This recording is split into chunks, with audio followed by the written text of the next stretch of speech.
I don't like to. There's usually plenty of food out there if you just don't take it. So anyhow, I ramble and digress. I'll be back. All right, well, here's the swarm.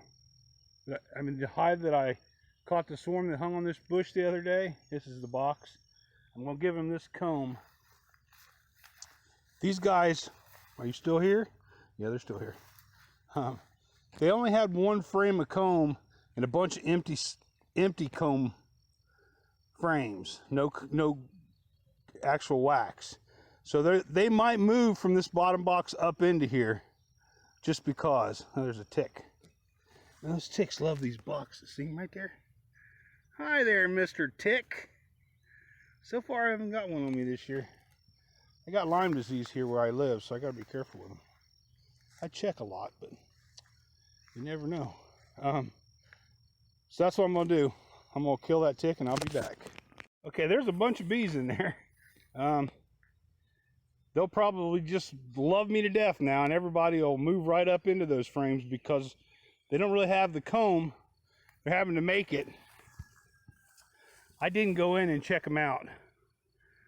This box has got a couple holes, which will help them. And I'm gonna go get them a couple boards. And they're gonna be good to go for a while. And I'm just gonna go right down the line. And then I'll start again with boxes and go right down the line until I got them all on. And hopefully I get it done before the black locust starts blooming. It's usually about now. It's probably here in a week or so. So if not tomorrow, who knows? I'll look tomorrow.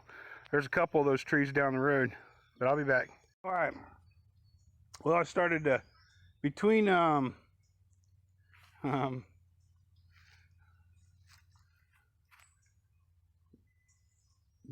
spinning honey and dealing with all that, I got to deal with these dappled willows, so I decided to come out and start doing these. And you can see they've been in here a couple weeks, I guess, but you can see the roots, how it's got them a little too high. That's okay. We can, once it starts rooted, I can readjust. Next year I'll readjust the roots and stuff, but I'll just let them grow this year. But yeah, so I gotta get these planted, and then I got to go through these. Those are all dappled willows that I rooted last year. These ones here I can clip up, reroot in a pot by themselves, and I'm just going to try to sell them. But yeah, that's what we're going to do the rest of the day. Let all the chickens out so they can get some more vitamins. I had a little strange cat show up, which is fine. I fed it and tried to make friends with it so it'd stay, because I sure do need a mouser or a chipmunker, whatever you want to call it. But the big chickens, Junior will protect them from a cat. Cat attacked a chicken. Junior will be after it.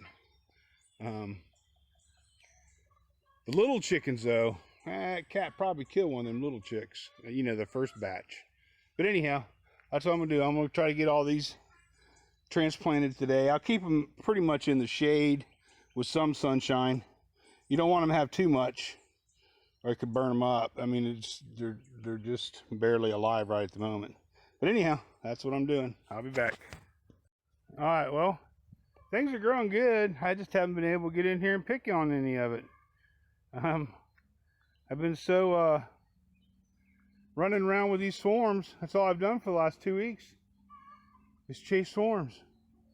So this stuff's getting overcrowded. Probably going to get ready to bolt. That one over there, potatoes, I had some wild potatoes in there.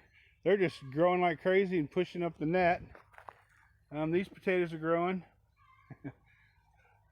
I'll always, when I plant garlic, make sure I cover it up with something. So when I covered it up, it started growing better. Plus maybe it needed the heat, I don't know. But anyhow, I'm gonna pick me some lunch, and then I'm gonna go back to spinning this honey.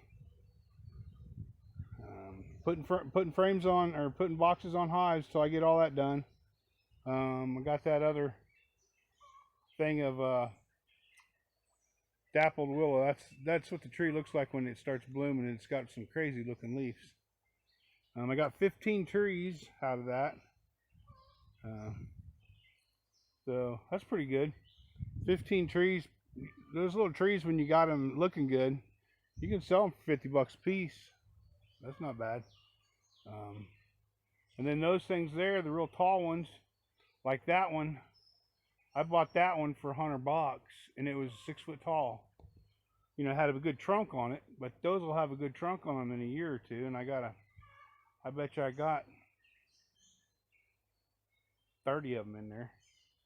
So they're all in one barrel right now in a bucket of dirt, and they'll just stay there until next year. And next year I'll go through them and put them into their own pots. But yeah, that's what I've been doing. I'll be back.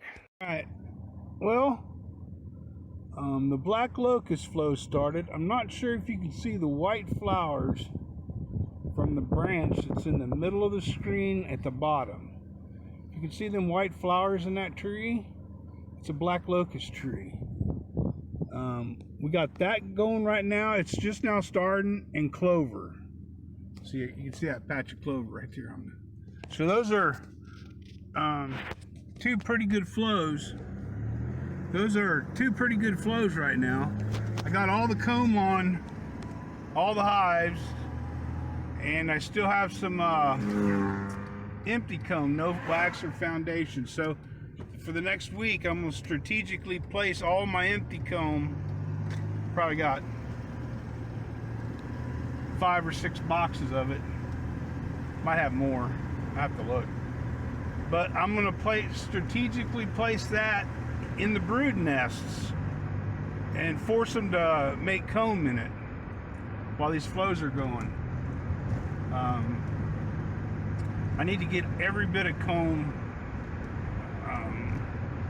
all my comb filled up, and then I need to probably this summer make some more frames. But anyhow, I just wanted to show you that. Black locust is starting, and then a lot of the, there's still a lot of blooming. There's a lot of flowers blooming, even wildflowers. Honeysuckle just got over with. Honeysuckle, I don't think bees can get into honeysuckle. I think the flower's too long. If I'm not mistaken, I think I've heard that before. I just noticed this black locust just started opening today. I don't know if you can see that straight across there in that tree. Those white flowers. They just pump out. Trees just pump out the nectar. I mean, by the gallon. So the bees have plenty of comb to store it, so we'll see how we do. I'll be back. All right, well, I've got